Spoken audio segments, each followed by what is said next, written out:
Hey, I'm Noam Weissman, and this is Unpacking Israeli History, the podcast that takes a deep dive into some of the most intense, historically fascinating, and often misunderstood events and stories linked to Israeli history. Okay, yalla, let's do this.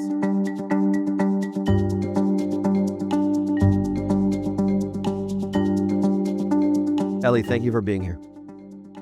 Thank you for having me. I actually want to start this interview by telling you something, Eli. Reading your book, which I have right here, Hostage, it made me cry. It made me cry a lot, and I'm not a crier at all. But there was one point in your memoir where your captors mock you and try to persuade you to think that Israelis, Jews around the world, people around the world who are good people forgot about you. You mentioned this at some point. And I want you to know that not for a second is that true. Not for a second was that true. Every single week in my community, my wife and their friends were davening, praying for you. Every single week, every single day, every single Shabbat. We had a chair with your name on it and others' names on it. Other captives thought about you all the time. I'm in South Florida. And this is true for me. This is true for millions of other people. And that was a moment that I lost it reading your book, because I couldn't imagine what it could feel like for you to think that people like me and others, people that never met you, but that we forgot about you. And I want you to know, not for a second is that true. Thank you very much. But it was a part of their psychological terror. We didn't really, try not to pay attention to that. We understood what they are trying to do. And since my release, I start to understand what Am Israel and the Jewish communities around the world did for the hostages and prayed and fought at the streets and all these protests and marches, and it was really warmed my heart to see all this sort of solidarity of the Jewish community with the Israeli people.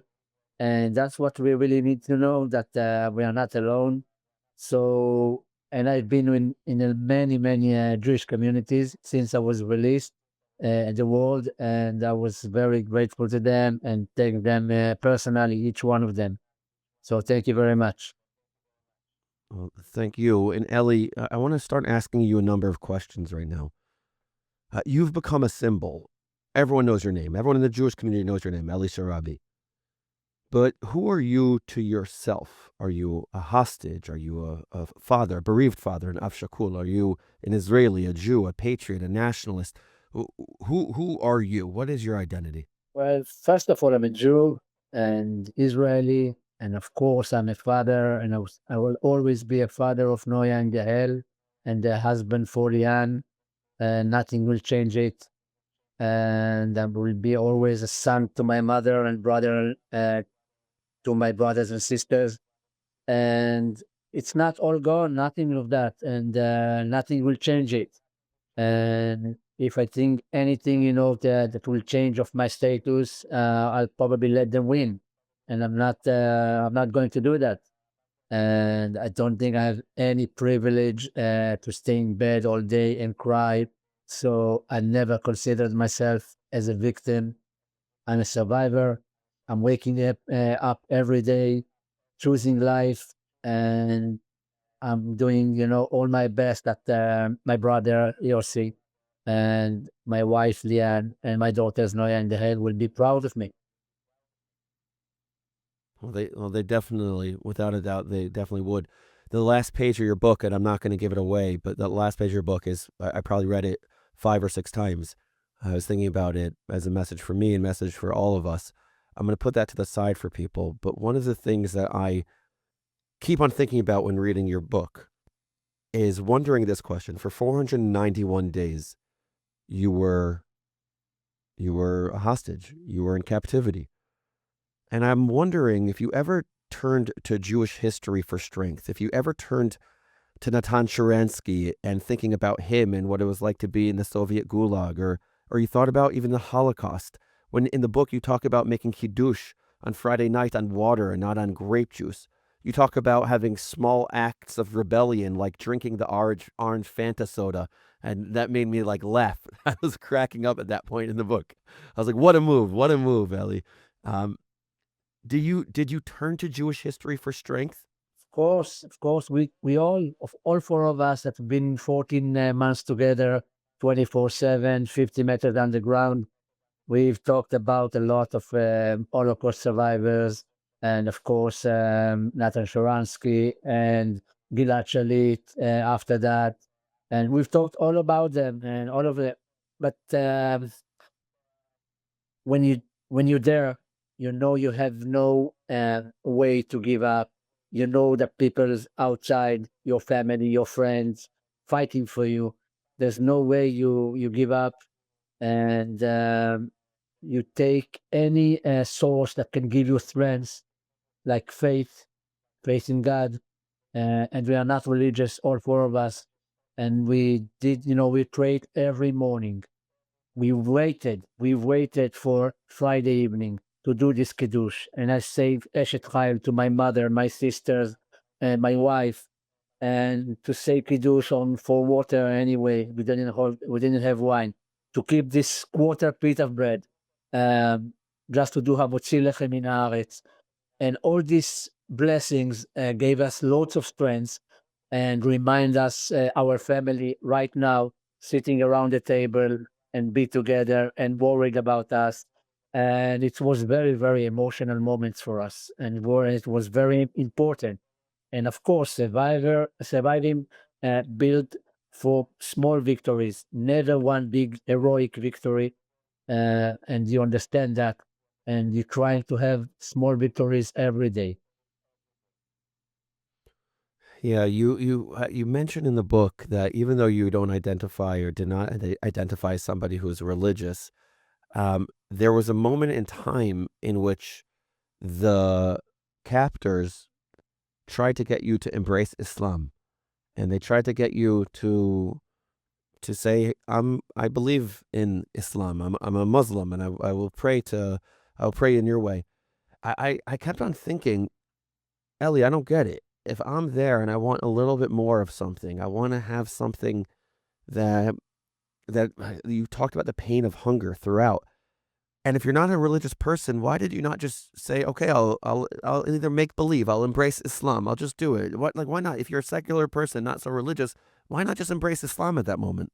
I know it sounds crazy because you really, really were hungry, and you never can understand how much hungry you can be. And you eat every crumb from the carpet after you get this one meal a day, and you can eat the walls if they let you, that, and it will be a food for you or something like that. And when we refuse to their bribe just for saying some sentences from the Quran and to say we are Muslims or something like that, it's much more, I wouldn't say important, but it's lift your spirits up. And sometimes this, these winnings of the spirit, it's much more than the food.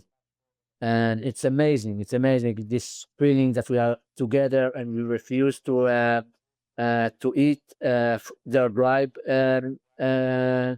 food. And it was amazing feeling for us. Did you know that you would have the strength in these moments to say, I'm not going to embrace Islam, or I'm going to follow my moral compass? Did you know that about yourself before you were taken hostage? I never thought about it. I always knew that I'm a very strong person in my mind. Always had this center that, I know what I am and what can I do and what is my boundaries and my values that my parents, raised me with. And so I knew all these things, but you never know how you react in this extreme situation. So because of that, I'm not judging anyone that do things in this situation. It's not for me to judge these things. I know what I'm doing. I know what I'm choosing to do, and it's enough for me. You know, every single time I say the Shema now, you mentioned that for 491 days, you said the prayer, which is what I view it as is the pledge of allegiance of the Jewish people. Shema Yisrael Adonai Eloheinu Adonai Echad. Hear, O Israel, God is our God, God is one. And you said it every day when you were there, 491 days. And I know I'm supposed to be thinking about God when I say that, but I have you. I have you in my mind because it's something that you committed to doing. I don't even know if would you say you committed to it or you just did it because it brought you something. The first moment they pushed me in the car, the back of the car, in the day of October 7, I say it automatically. It's something that was deep down at me. You know, I'm not religious. I don't live a religious life.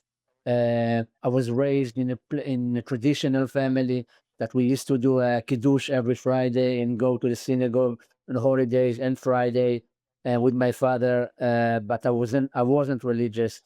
And automatically in the car on October 7, it's, I've said that once and I didn't stop since then. It gave me a lot of strength. I really believed all the way 491 days that I have this Ashgaha Pratit, that something protect me. I don't know why I felt that. That was amazing for me. I could die, at least 10, 20 times in this during this captivity. Um, and something protect me and somebody wanted me alive. That's what I believe. So my faith has got stronger this after this captivity. I'm still not religious, but I really believe in this power of faith. Yeah, the hashgacha pratit, the Hebrew word that you used, is means divine providence. That something is Yes. watching over you. I want to switch from talking about you to talking about the experience with Hamas. In the book, and what I've heard you do throughout is you humanize your captors in the book. You talk about how they speak to their children, speak to their families. And I was moved by how human you viewed them, but you also made clear it was not from Stockholm Syndrome. It's not that you started to identify with them or their cause in any sort of way. For many people around the globe, people like me maybe, and others listening, they see Hamas captors not as human, maybe because we don't know Hamas captors, and what we hear from Hamas captors, they just sound awful. They sound like they're doing something that is despicable, Nazi-like.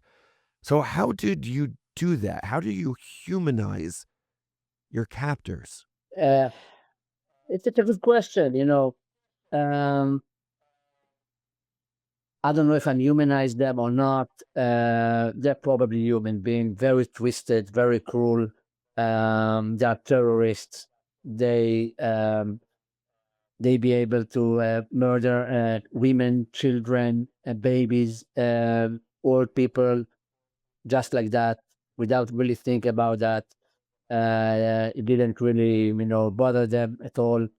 And they are very twisted human being, that's for sure. And that's the problem with the jihad, fundamentalistic jihad. They are brainwashed, and that's awful. But again, I live with them 24/7 in the same place, and I know the relationship I'm having with them going to help me to survive, and I'm going to do everything that's helped me to survive because that's what I promised to my daughters when they took me out from the house on October 7. I told them I'll come back, and I wanted to make this promise. I didn't care if it would be with hands or no hands, with legs or no legs. I didn't care. So for me to have a relationship with these people, it was very important to my survivor. So so that's what I did. That's what you did, and you humanize them throughout the book again without identifying with them. Yeah. But there's Hamas captors, but there's something else. There's also the question of Palestinians. Are there any innocent Palestinians from your perspective? You were not just with Hamas people, but at different times, regular people in bedrooms of little kids with mothers and fathers, people who could have been, I don't know, different jobs, doctors, teachers, whatever they were. From what you've seen and from what you know, do you believe there are innocent Palestinians?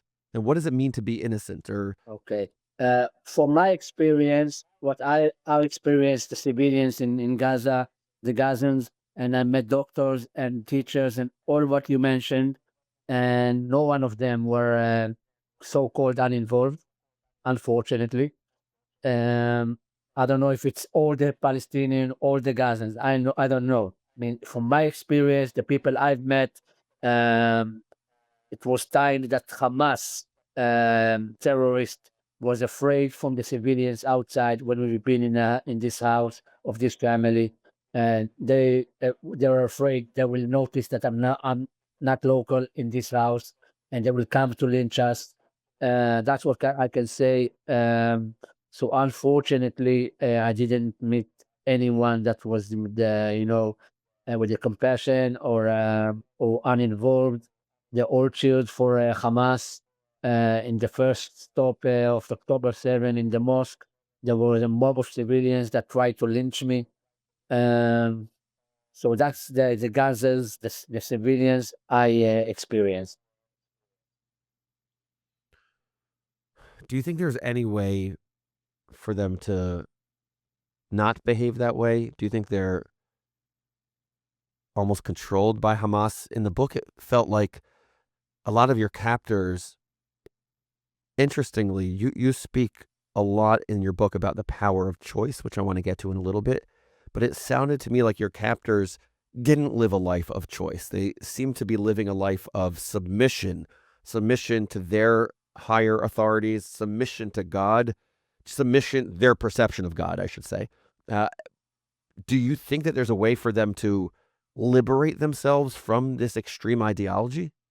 Well, I'm sure it will be extremely difficult for them to, um, not to be controlled by Hamas or maybe other terror organizations, because you need a very, very strong leadership to take their place. And I can't see there's anyone that can do it. They control the money, they control the weapon in Gaza. So you can say that probably some Gazans are, you can count them as hostages for Hamas. Um, I can tell you they don't care about their population. We've seen, from this humanitarian aid um, that was for their population that will have food. They stole dozens of boxes every week, every 2 weeks. They brought it to the tunnels, and they ate like kings 5 times a day. And we went during that time. We ate one meal, and I'm sure that some Gazans probably didn't have food as well. Um, so unfortunately, I can't see them not controlled by Hamas. Um, so this is the reality of Gaza. What I found remarkable was the juxtaposition of the inability of your captors to live a life of choice and to think about how you, who were in captivity, chose nonstop to live a life of choice. You wrote at one point in your book, channel your strength toward the things that you can manage and stay yourself. You spoke about what I call in Hebrew simchat hayom, in Hebrew meaning something that was positive from the day. Every single Shabbat, Eliam, every single Friday night with my family, what we do is this thing called simchat hashavua, something positive throughout the week. That everyone says one thing. And you know what? And sometimes we don't realize what we have, and the kids start saying, I don't know what happened this week. That was good. And then I read your book, and you talked about in captivity, simchat hayom, something positive from the day that you had. The positive, and I kept on thinking, positive from the day. What does that mean? You spoke about. Could you give examples of how you figured out something to be positive from the day while in captivity, and how did you think about that? First of all, about to choose, um, I knew that I didn't choose to be kidnapped, and not what happened to us on October 7th. That's for sure. But I've always chose how to react to situations, and I can cry all day, and I can be, positive and talk with the other hostages and praying and pray. I can do loads of things. This is all choices you have that you can do or not to do in your day. Um, and I, noticed that from time to time, the young guys, the young hostages, didn't have enough faith, and sometimes I was depressed from the day or from the situation, and it was very important for me that we'll have this, that their face. It's not something automatically it's coming to you. You need to work on that. Um, and I noticed that we need something to lift up our spirit. So I knew that to talk about something good that's happening to you, it's like a muscle that you need to work on and give you optimistic moment, and will help you to survive the next day. And they look at me like I'm insane in the first time I told them that. And they told me, well, we fell 50 meters underground. What can be good here? We are chained in our legs. We are humiliated daily basis. They use violence against us. They're starving us. There's darkness around us. And I said to them, I'm sure something good happened to us the same day. And in the beginning, I forced them to say that, and each one of them start to say. And I think after 2 or 3 weeks, each one of them start to find 4 and 5 things that could happening to him in the same day. And that was amazing moment in the evening, that it was something like 10, 15 things that good to that all of us said that happened to us. And just for example, it can be a more spoon of rice, sugar in the tea if they gave us once a week, once in 2 weeks. Uh, the guy that brought the food is not the guy that humiliates you every day. Or this guy may be left at the tunnel for 2 or 3 days. So we have now 2 or 3 days without him. That's amazing thing. Or we'll be able to sleep without nightmare. It's a great thing. So all these things, it's good that happen to you on the same day, give you lots of strength for the next day. That was the idea, and I was very very proud of these guys, of the process we made, and it gave us lots of strength. Yeah, that's an unbelievable, unbelievable leadership by you in that moment. I keep on thinking about something else that you talk about in your book. I think about the Hirsch. Hirsch shows up in your book. He's a name that people like me and many others, I know his mother. I've had her on this podcast, Rachel Goldberg Poland, and John, of course. And I always think I've been thinking about Hirsch for the last couple of years as well. I even would say Hirsch's name whenever I went to Starbucks to order a drink. I would say that my name is Hirsch in order for people to just know the name Hirsch. Just I don't the random Starbucks person in I don't know North Carolina. I want them to know who Hirsch is. I want them to say the name, say the name, say the name. So hearing Hirsch's voice, not his name, but his voice in your book, also gave me strength. He says this line, "He who has a why can bear any how," which is reminiscent of Viktor Frankl, Man's Search for Meaning. And it seemed like that was a big moment for you and for others. And you clearly had your why when you were 50 meters underground. And your why was Noya, Yahel, Lian. Your why was even yourself, Eli Sharabi, yourself. You knew that you wanted to live for yourself also. What's your why now? Um, First of all, a few words about Hirsch. If you mentioned him, amazing, Yeah. amazing, intelligent guy. I wish he had, a different end. Him and Ori Danino and Almog Sarusi that were with us. Unfortunately, their end was tragic, and I'm really, really sorry for his parents. And you all know his parents is amazing, amazing people. Um, so I really, and he influenced us a lot. And with this sentence, it just gave words for our behavior, and it was amazing for me. And because I didn't know this sentence before, um, And the why I have now, it's a lot. I have loads of why because again, I love life. I have great, amazing family that fought for me 500 days. My friends stopped their life as well and support my family and fought for me as well. And I can see all this Am Israel and the Jewish people around the world that prayed for me and fought for the hostages and the hostage families, and I can be just grateful for that. So I don't have the privilege to stay in bed all day and cry. I don't get any strength from sadness, from and to be angry or self pity. And as again, I've not considered myself as a victim.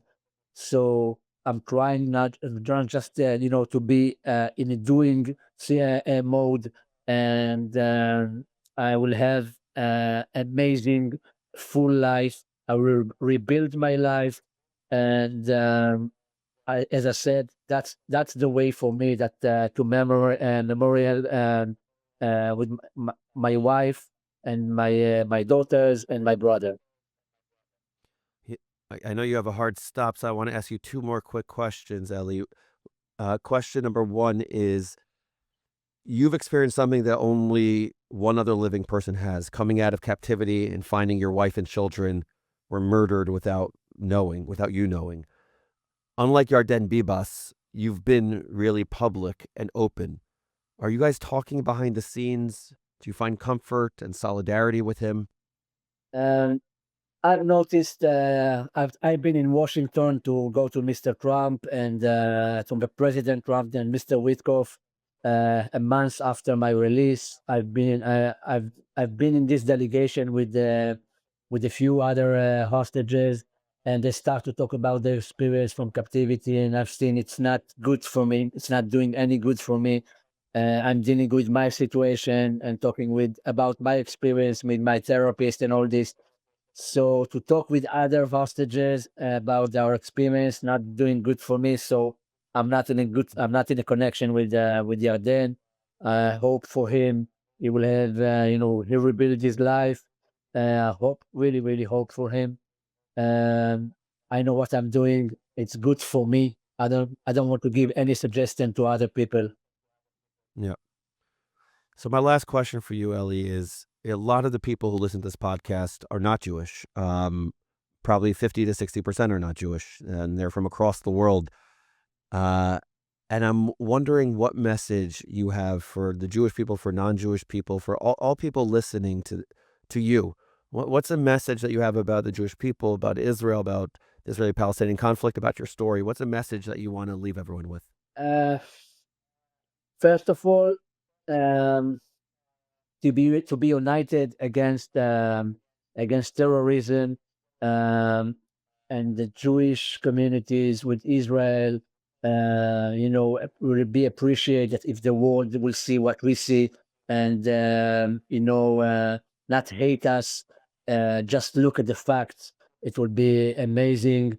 Um, we know that it's a lot of ignorance in the world about this conflict, and people opinion based sometimes about because they don't know enough, and maybe they have listened to social media fake news or fake facts. I don't know. So that's what I can say before you say your opinion. uh, and you don't have to agree with me, and you can have disagreements. That's fine. That's not a problem. We have disagreements in Israel between our leadership, and it's fine. That's what is good in democracy. um, but just to heard about anti-Semitism in the world, um, in 2025, not 1940s, and people, Jewish people that afraid to walk in the streets where they live for such a long time, years by years, in United States, United Kingdom, in Australia, anywhere. And it's uh, it's a shame. It's really unbelievable, really unbelievable. And when I met prime ministers And when I meet the prime ministers and parliament members, what I'm saying to them, it's their responsibility to have a stronger voice against anti-Semitism. Well, Eli, you are a source of strength, a source of inspiration. Your spirit is something that the Jewish people and all people need.